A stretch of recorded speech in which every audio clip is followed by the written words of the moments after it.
God bless everyone. Today I am going to discuss my comparison between the Philippines in 19th century by Schumacher and Philippines in 19th century by Gregorio and Sonia Zaide.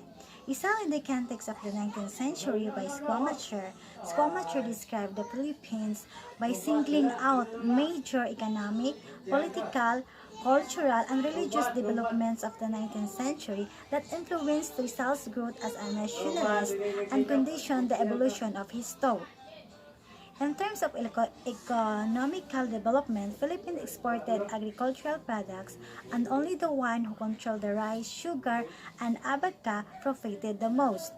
On the friars' haciendas, rising prosperity had brought friction between the Iquilinos and haciendas as land grew in value and rents were raised. And in terms of political development, the instability of the government of the Spain made impossible to develop any consistent policy for the overseas colonies. And the opening of the Suez Canal in 1869 caused so much corruption of the Spaniards. Guardia Civil became oppressive force in the provinces, harassing farmers and using their position for their personal profits. In terms of the cultural development, the return of the Jesuits in 19th century made a major influence in educational system. They take over the municipal primary school in 1859 and renamed it into Ateneo Municipal. And in 1865, it had been transferred into secondary school. And in 1865, they established Escuela Normal de Maestros. And according to Filosofo Tasio, the Filipinos Jesuits the beginning of the natural sciences, the soul of the 19th century. And in terms of the religious developments, the Spanish government leaned more heavily what had always been a mainstay in Spanish rule, the devotion of Filipinos to their Catholic faith. Juan Alaminos urges fanaticism, and to make the Indio believe that the only in loving the Spaniards can he save his soul in the next life. While the Philippines of Rizal time by Gregorio and Sonia Zaide described Philippines in 19th century by pointing out the evils of an unjust, bigoted, and deteriorating colonial power that made the Filipino agonize and suffered under the Spanish rule. Among these evils are instability of colonial administration. The political instability in Spain adversely affected Philippines affairs because it brought about frequent periodic reggaeton of colonial officials, and it hampered the political and economic development of the Philippines. Second is the corrupt colonial officials.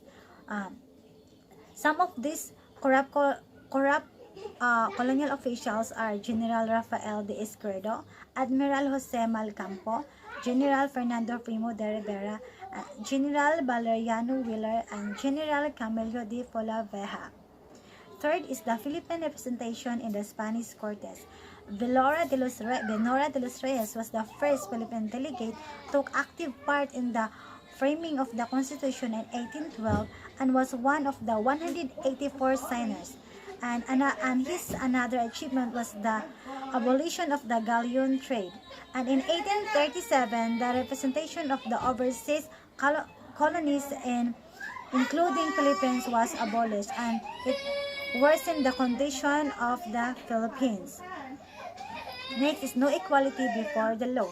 The brown-skinned Filipinos arrogantly regarded as inferior beings and subjected to be exploited. Spanish Penal Code imposing heavier penalties on native Filipinos and mestizos and lighter penalties on white complexion Spaniards. 6 is the maladministration of justice. There were injustice as far as the brown Filipinos were concerned. Wealth, social prestige, and color of the skin were the preponderant factors in winning in a case in a court. 7 is the racial discrimination. Filipinos regarded as inferior beings, and deserving of the rights and privileges that the white Spaniards enjoyed. Spaniards called the brown skin and flat Filipinos Indios or Indians. 7 is the Philocracy. The friars controlled the religious and educational life of the Philippines and controlled the colonial authorities from governors general down to alcaldes mayores.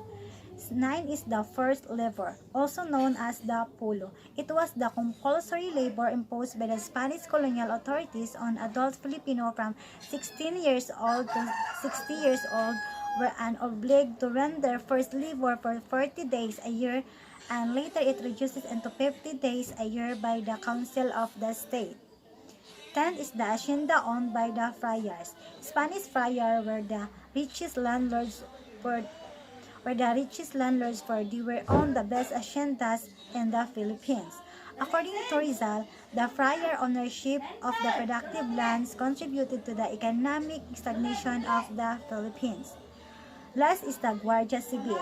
Guardia Civil were ill-trained and undisciplined, and became infamous for their rampant abuses such as maltreating innocent people, looting their carabaos, chicken, and valuable belongings, and worse, raping helpless women.